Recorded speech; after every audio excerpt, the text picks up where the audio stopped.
Steve Witkoff, the U.S. Special Envoy, has told that Russia had agreed to allow the U.S. and Europe to give Ukraine robust security guarantees as part of a potential peace deal.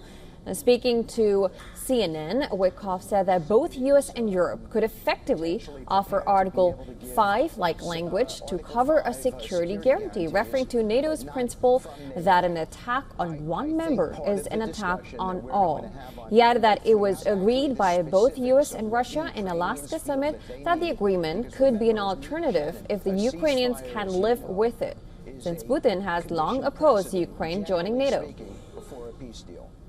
It means that the United States is potentially prepared to be able to give Article 5 security guarantees, but not from NATO, directly from the United States and other European countries. That is big. I mean, really big. The idea of one such agreement, however, has been rejected by Zelensky, who said that a ceasefire was necessary as it was impossible to negotiate under fighting. During a press conference alongside President of the European Commission, Ursula von der Leyen.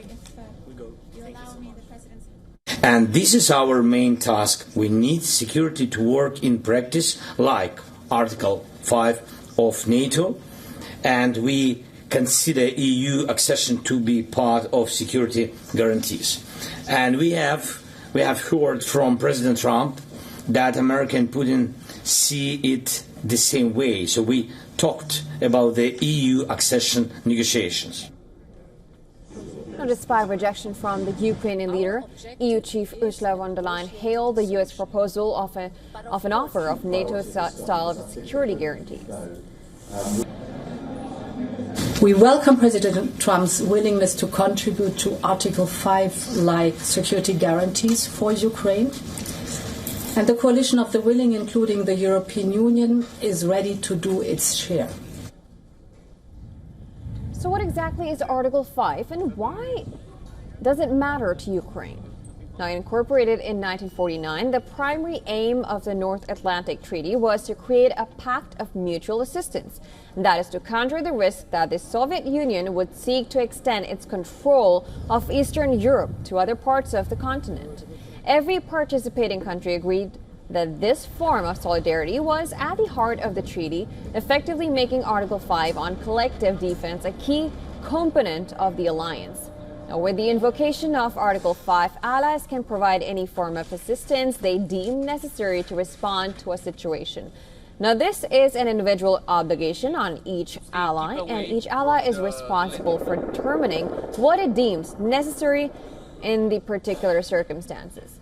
The Article 5 of NATO establishes the principle of collective defense, where an armed attack on one NATO member is treated as an attack on all members. The purpose is to ensure mutual security and deter aggression against NATO members, anchored in the Article 51 of the UN Charter.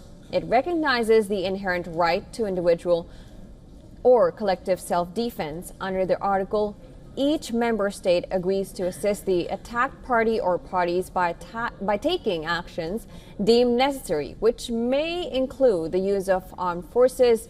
The measures taken under Article 5 cease when the UN Security Council intervenes to restore international peace and security. Zelensky's apprehensions on U.S. guarantees are not inexplicable, as they don't provide the security umbrella of NATO.